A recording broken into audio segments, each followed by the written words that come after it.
शरणं गच्छामि धम्मं शरणं गच्छामि संघं तो जानना चाहिए।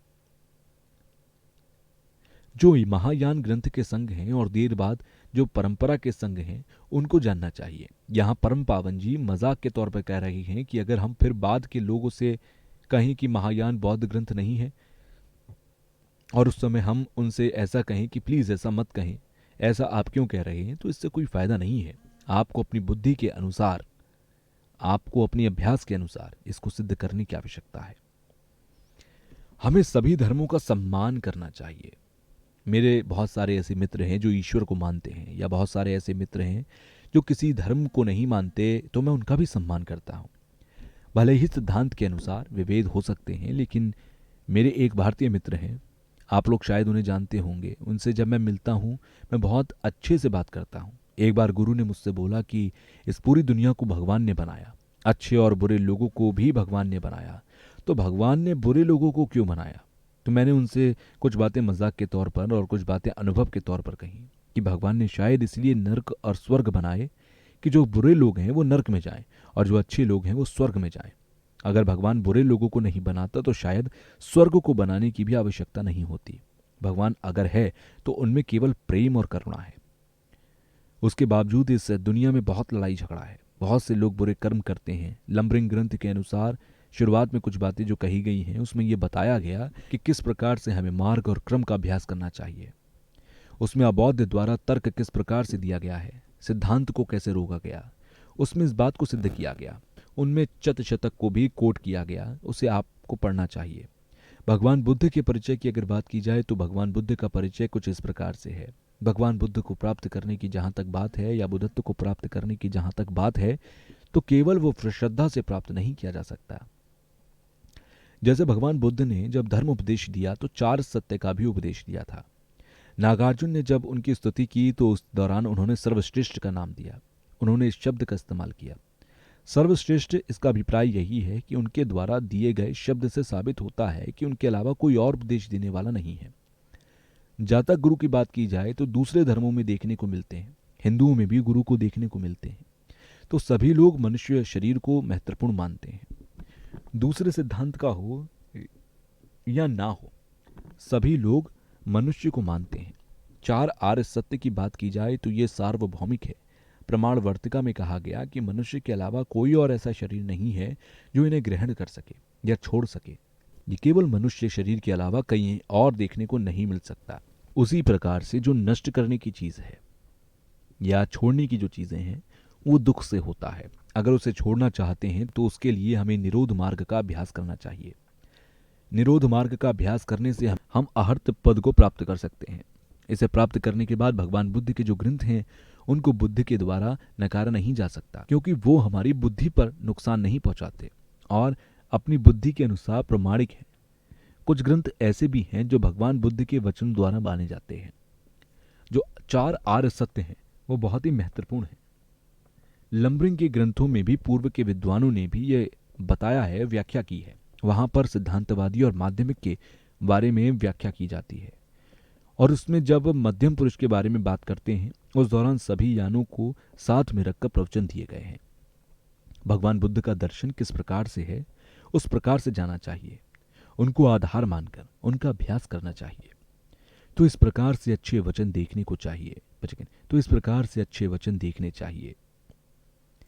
भगवान बुद्ध के दर्शनों की अगर बात की जाए तो 4 आर्य सत्य से शुरुआत होनी चाहिए। इसके लिए हमें जो निरोध सत्य है और जो मार्ग सत्य है उनको अंतर करते हुए मूल माध्यमिक कड़िका में देखने को मिलता है कि नागार्जुन ने किस प्रकार से उनका विभेद किया है। उन्होंने कहा कि दोषियों पर निर्भर रहकर 4 आर्य सत्य को समझा जा सकता है। उसमें इसकी व्याख्या की गई तो इस प्रकार से जो तरीका है कि काफी महत्वपूर्ण है। माध्यमिक दर्शनों में किस प्रकार से व्याख्या की गई उसके बारे में सोचना चाहिए। 4 आर्य सत्य को जानकर ही हमें शरण गमन को जानना चाहिए। इस प्रकार से हमें बौद्ध धर्म का परिचय देना चाहिए। इसके लिए 3 प्रकार के क्रम हैं। आजकल बहुत सारे लोग ऐसे हैं जो बौद्ध धर्म को मानते हैं या किसी अन्य धर्म को मानते हैं, तो वहीं बहुत सारे ऐसे भी लोग हैं जो किसी धर्म को नहीं मानते। जातक को बुद्धि के द्वारा सिद्ध नहीं किया जा सकता। उसमें जो 2 प्रकार के ग्रंथ हैं वो काफ़ी विशाल रूप से हैं। इसमें काफ़ी स्पष्ट रूप से व्याख्या दी गई है। इसके अंतर्गत अगर मैं दूसरे ग्रंथों को देखता हूँ तो उसमें इतनी स्पष्ट तरीके से व्याख्या नहीं की गई। मुझे लगता है कि जो उपदेश हैं उनके भी कई क्रम रहे होंगे। इस प्रकार जो भगवान बुद्ध का बचा हुआ था उनके ये परिचय थे।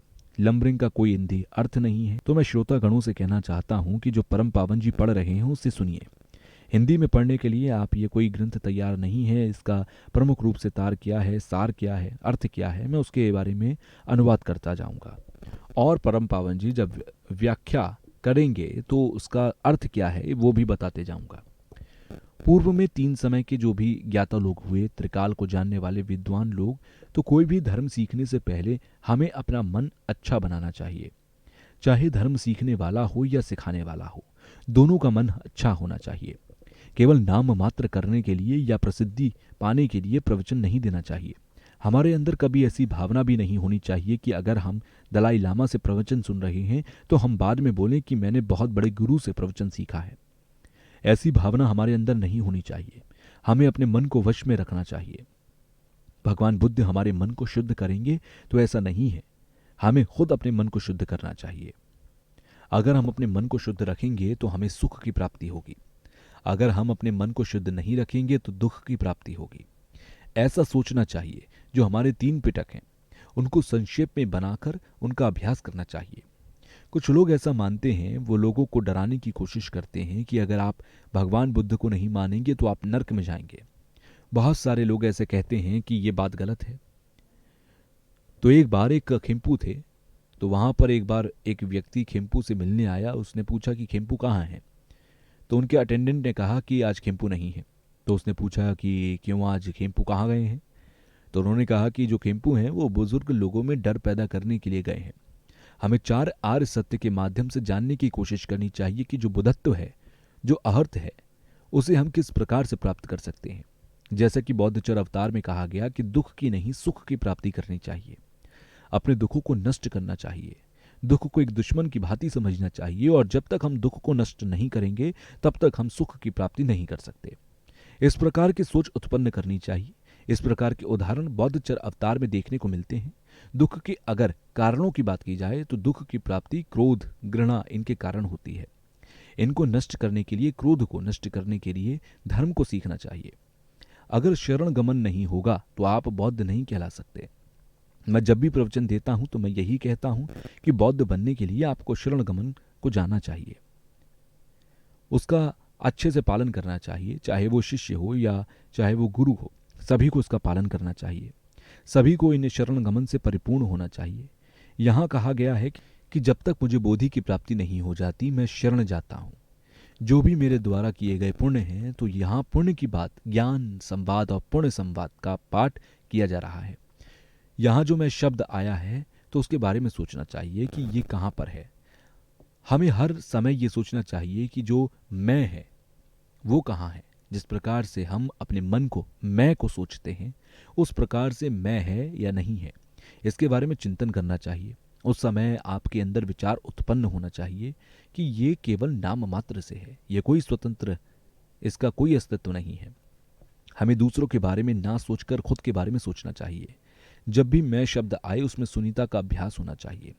मेरे द्वारा दान दिए गए पुण्य से जब भी ये शब्द आए उस समय जो हमारे संवाद हैं उसके बारे में सोचना चाहिए। ये मंत्र जाप किया जा रहा है तो आप भी साथ साथ करें। बौद्ध धर्म के गणों में श्रेष्ठ, जब तक मुझे बुद्ध की प्राप्ति नहीं होती तब तक मैं शरण जाता हूँ। मेरे द्वारा दिए गए दान पुण्य से जगत के हित के लिए बुद्धत्व की प्राप्ति हो तो इस प्रकार से कामना या शरण गमन 3 बार करेंगे। इसमें कहा गया कि जो व्याख्या करता है वो चंद्र के समान है, उसे मैं प्रणाम करता हूँ। उनके शिष्य जिन्होंने गंभीर रूप से बुद्ध वचन दिए हैं, व्याख्या की है, उसके अलावा नागार्जुन इत्यादि लोगों को मैं प्रणाम करता हूँ। तिब्बती विद्वान लोग जो भी हुए हैं उनको मैं प्रणाम करता हूँ। सूत्र तंत्र को जानने वाले, उनको धारण करने वाले लोगों को मैं प्रणाम करता हूँ। और जितने भी धर्म प्रवचन राजा हुए हैं उनसे मैं बार बार धर्म का प्रवचन सुन सकूं, उनको भी मैं प्रणाम करता हूं। और यहाँ पर भगवान बुद्ध ने जो 84,000 धर्म स्कंद दिए हैं उनके वचनों की व्याख्या करने के लिए जो लंबरिंग इत्यादि में व्याख्या की गई, जब परम पावन जी संक्षेप में इसकी व्याख्या करेंगे उस समय मैं इनका अनुवाद करूंगा। जो हमें शरीर मिला है ये केवल हमें खाने पीने के लिए नहीं मिला है। इसे हमें अच्छे कर्मों में लगाना चाहिए। जो अहत पद है वो किस प्रकार से है उसके बारे में जानना चाहिए। हमें 4 आर्य सत्य के अनुसार जानना चाहिए कि जो अर्थ है वो बौद्ध प्राप्ति के लिए किस प्रकार आवश्यक है।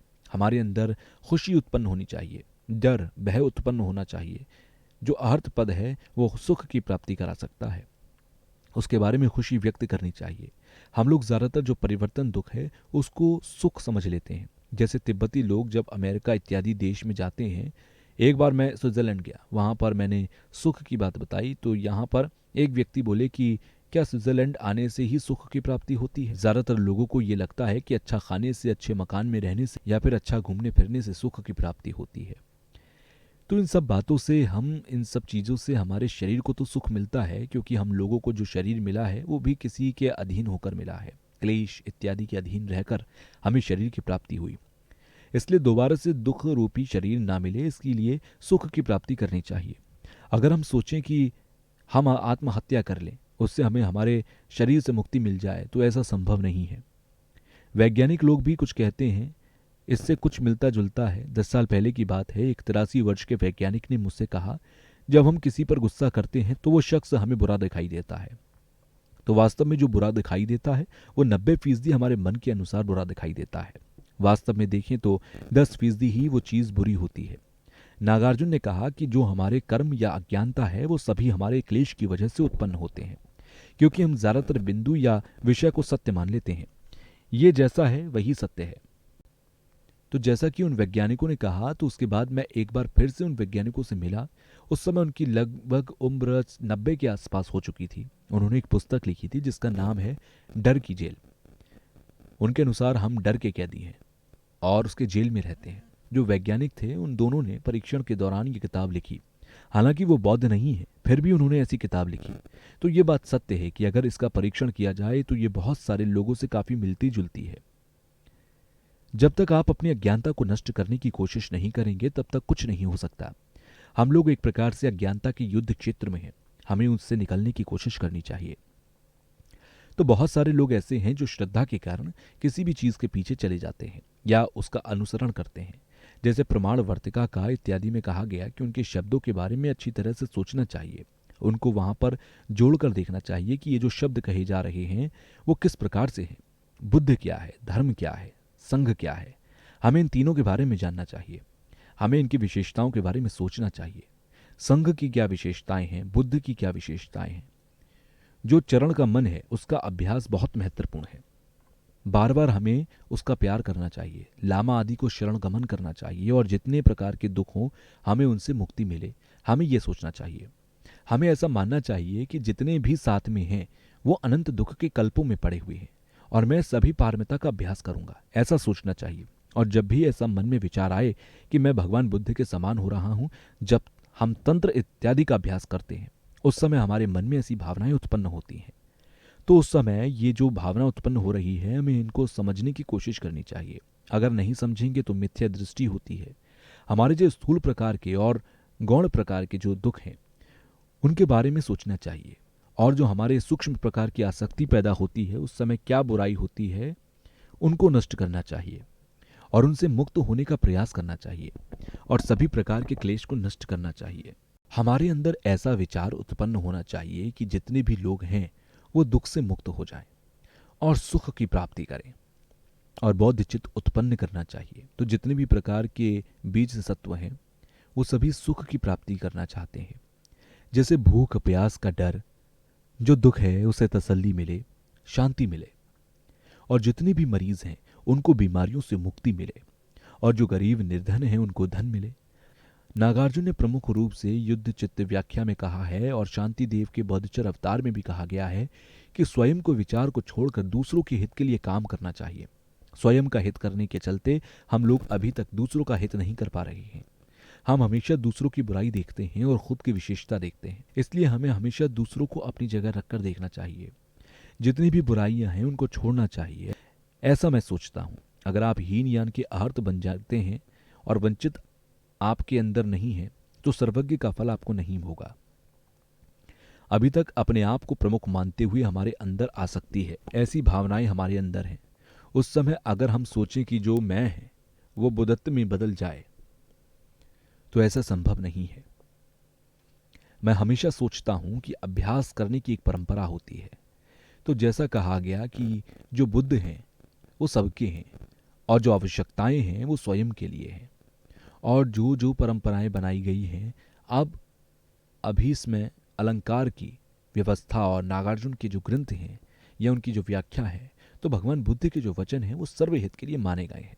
और जो आवश्यकता है वो व्यक्ति के अपने अपने हिसाब से होती है, और अपने अपने हिसाब से अभ्यास भी करना चाहिए। नई नई परंपरा में अलग अलग सिद्ध पुरुष हुए हैं, और अगर बिंदुओं की बात की जाए तो तंत्र में इसकी अलग अलग व्यवस्थाएं होती हैं। इन सभी चीज़ों की किस प्रकार से आवश्यकता है उस हिसाब से ही इसका अभ्यास करना चाहिए, क्योंकि बुद्ध का वचन तो एक जैसा ही है, ऐसा मैं सोचता हूं। जैसा कि कहा गया है गते गते पार गते बोधि स्वाहा कहा गया, तो उसमें 5 मार्ग के क्रम को बताया गया, और फिर कहा गया कि जो बौद्ध चित्त है वो दूसरों के लिए अभ्यास करना चाहिए। उसके अतिरिक्त नागार्जुन ने कहा कि स्वयं से उत्पन्न नहीं है और दूसरों से उत्पन्न नहीं है, दोनों से उत्पन्न नहीं है। तो इस प्रकार की जो बात कही गई उसका हमें अभ्यास करना चाहिए। नागार्जुन के जो ग्रंथ हैं वो काफ़ी उपयोगी हैं, उनको हमें अच्छे से पढ़ना चाहिए। इसी के साथ ही उनका रोज रोज अभ्यास भी करना चाहिए। ऐसा करने से आप बुद्धत्व को प्राप्त कर सकते हैं। अगर कर्म फल की बात करें तो उसको तुरंत प्राप्त नहीं किया जा सकता, और प्रतिसंपाद की बात की जाए तो इसे समझा जा सकता है। हम उसे नकार नहीं सकते क्योंकि वो प्रतिसंपाद पर आधारित है। बहुत सारे लोग ऐसे हैं जो इस धर्म से इसलिए जुड़े हैं क्योंकि उन्हें प्रतिसंपाद का सिद्धांत पसंद है। तो क्वांटम फिजिक्स जो भौतिक का एक भाग है, वैज्ञानिक लोग उसके आरूप के बारे में परीक्षण करते हैं। तो वैज्ञानिक लोग भी कह सकते हैं कि अपने अर्थ से वो सिद्ध नहीं होते। बौद्ध दर्शन के अनुसार कहते हैं कि अपने स्वयं से जो अस्तित्व में नहीं है, ये दोनों बातें एक जैसी हैं। जैसे कि विज्ञानवादी कहते हैं कि सभी चीजें मन में व्याप्त की गई हैं। उसी के सिद्धांत के अनुसार एक समय में राजा रामानंद से मैं मिला, वो क्वांटम फिजिक्स के विद्वान रहे हैं। हालांकि अब उनकी मृत्यु हो चुकी है। तो एक बार मैं उनसे दिल्ली में मिला तो उन्होंने कहा कि ये क्वांटम फिजिक्स है, यह आज की दुनिया में नया माना जा रहा है, लेकिन आर्यवर्त भारत में देखा जाए तो नागार्जुन के ग्रंथ में इसका जिक्र किया गया था। 2000 वर्ष पूर्व इस सिद्धांत को नागार्जुन और दूसरे विद्वानों ने सिद्ध किया था। तो क्वांटम फिजिक्स आज के लिए नया है, लेकिन आर्य भूमि पर अगर देखा जाए, आर्यों और विद्वानों की भारत में देखा जाए, तो ये 2000 वर्ष पूर्व भी इसके सिद्धांत मिलते हैं। भगवान बुद्ध के दर्शनों में भी देखने को मिला है। उन्होंने कहा कि मैंने नागार्जुन के ग्रंथों को पढ़ा, उसे पढ़कर मुझे लगा कि इसमें क्वांटम फिजिक्स मिला हुआ है। तो नागार्जुन का ग्रंथ ऐसा है जिसमें वैज्ञानिक लोग भी विश्वास रखते हैं। शरणं गच्छामि धम्मं शरणं गच्छामि